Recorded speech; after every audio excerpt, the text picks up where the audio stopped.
Hello everyone. Today's topic, what is the plan? I was born in Lubao, a town small in the eyes of the world, tinatawag ng baryo.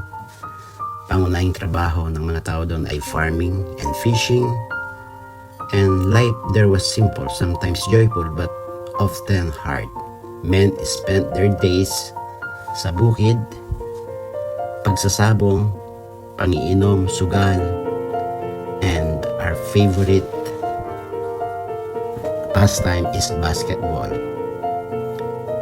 Maraming tawanan, malalakas na arguments ng kapitbahay, and ito yung kultura na nagsasabi lagi, bahala na.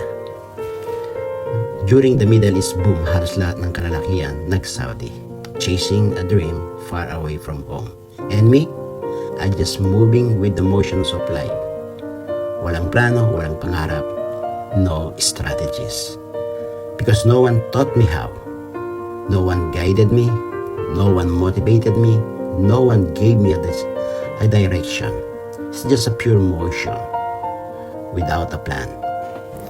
But life changed early at age of 9. Namatay yung aking tatay. Overnight, natapos yung aking pagiging bata. Life became heavier than my school bag. Mahirap kami. It wasn't just the lack of money, it was the lack of choices. I walk 1 hour every day just to go to elementary school. Rain or shine, dust or mud. Dahil ang edukasyon ay siya lamang pintong nalalaman namin palabas ng kahirapan. Years passed, nothing improved. Problems grew with us. My mother, with empty pockets, no security, decided to go abroad. No money, no connection. Just courage and risk. Ito yung tinatawag na pagmamahal ng isang magulang. I went to high school still with no plans. I entered college still with no plans, no dreams, no motivation, no strategies, no vision for the future. But even when I didn't have a plan, God had one. He brought me to Europe, not because I was prepared, not because I was qualified, not because I knew where I was going, but because He knew may plano siya. And the rest, as they say, is history. He turned my wandering into a calling. Became a missionary pastor, not by accident, but by design. And looking back, I realized, salamat sa Diyos. Dahil wala akong plano, pero He had a perfect one. Sabi nga ng salita ng Diyos, for I know the thoughts that I think towards you, says the Lord. Thoughts of peace and not of evil, to give you a future and a hope. Sa Jeremiah 29:11. I'm not sharing this so we will live without a plan. Gusto kong magkaroon tayo ng plano sa sarili natin, plano sa mga anak natin. It is better to have a plan than to have nothing at all. Especially not now that we are a believer. Pwede nating i-ask kay God for wisdom so we can prepare, we can build, we can take responsibility. Hindi lang para sa sarili natin, lalong-lalo na para sa mga anak natin. So what's the plan? Number 1, build a foundation or build their foundation.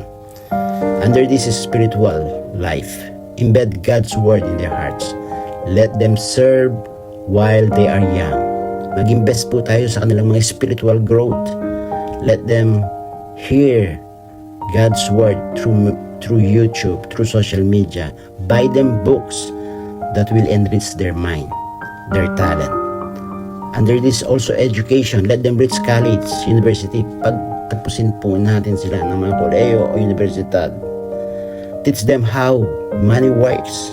Kailangan natin tayo mismo educate natin yung sarili natin dito bilang magulang. How to save, how to invest, how to build. Let them dream beyond our profession. Bigyan po sila ng mga pangarap, ng mga pangitain sa kanilang future. Remember, life is bigger than one job.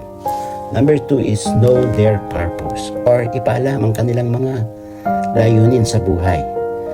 God assignment, help them discover God's calling. Teach them to choose the right partner, tamang asawa, to serve God, to fulfill God's purpose. and have them the right people. Build a circle of growth. Choose friends wisely. Mag-networking sila ng iba't ibang mga kakilala. Have spiritual mentors. Also, business mentors. Magpatulong sa mga marunong mag-business na. Because wisdom is gathered and not invented. Number 3, it's leaving a legacy or leave a legacy. Ito, lagi natin tinatanong. What do you want people to remember you when your time is done? What impact do you want to leave behind them? What story will your children tell about you? Because your life is short, but legacy is long. These are not perfect plans, but they are great places to start. You can add more, customize mo sila, expand it, build a life that adds value to your family, your ministry, your community, and your future.